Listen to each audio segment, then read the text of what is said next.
costumo dizer uma outra palavra que vai ficar feia aqui, mas o artista é irresponsável, ele se dá mesmo, ele pega todo o dinheiro dele para comprar um instrumento, ele pega todo o dinheiro dele para comprar uma passagem para se apresentar não sei aonde, fica sem dinheiro nenhum, dorme na rua, não está nem aí. Ele quer fazer aquilo, porque aquilo está dentro da gente.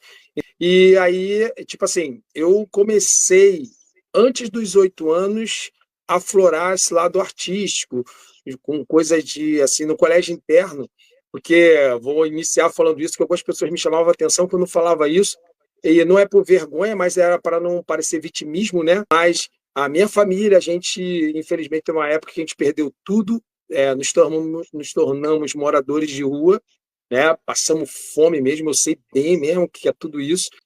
E a gente foi depois para o colégio interno, né? Foram mais ou menos 3 colégios, e lá tinha essa parte artística também. E eu estava sempre participando das peças, negócio de Natal, final de ano, mas eu estava sempre fazendo algum ritmo na boca. Eu ficava fazendo as músicas de piano. Eu lembro que eu ficava às vezes rouco, porque eu via alguém tocando, fazendo show, alguma coisa, e eu, qualquer lugar, eu ficava batendo, imitando piano. Então, cara, e às vezes minha garganta ficava doendo, assim.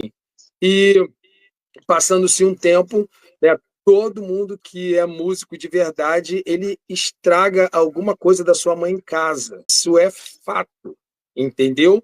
Então, obviamente, a gente pega a panela da nossa mãe, né, quando ela não está em casa, e transforma isso num instrumento. Super normal, entendeu? Então, minha mãe chegava em casa, muitas das vezes, inevitavelmente, a panela dela estava amassada, ou eu fazia a tampa da panela de prato, né? Então, é isso. Aí era muito pobre, não tinha instrumento, né? Entendeu? Então eu ia para aula e eu estudava no violão do professor, né?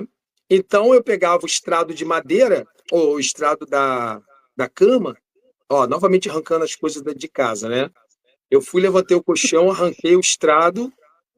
E aí, ali eu treinava as posições que eu desenhei, né? Mas eu sempre gostei de ser, assim, de criatividade e tal, desde pequeno. Me dava um carro, eu desmontava, fazer outra coisa. E aí, eu peguei e criei meu próprio violão, né? Para eu poder tocar. Peguei linha de nylon, que tinha uns vizinhos meu que era pescador. Peguei aquele ferro de obra, aquele arame queimado que junta os ferros. E eu tive a seguinte ideia, para fazer o traste. Eu peguei o traste, que esse ferrinho que tem aqui, né?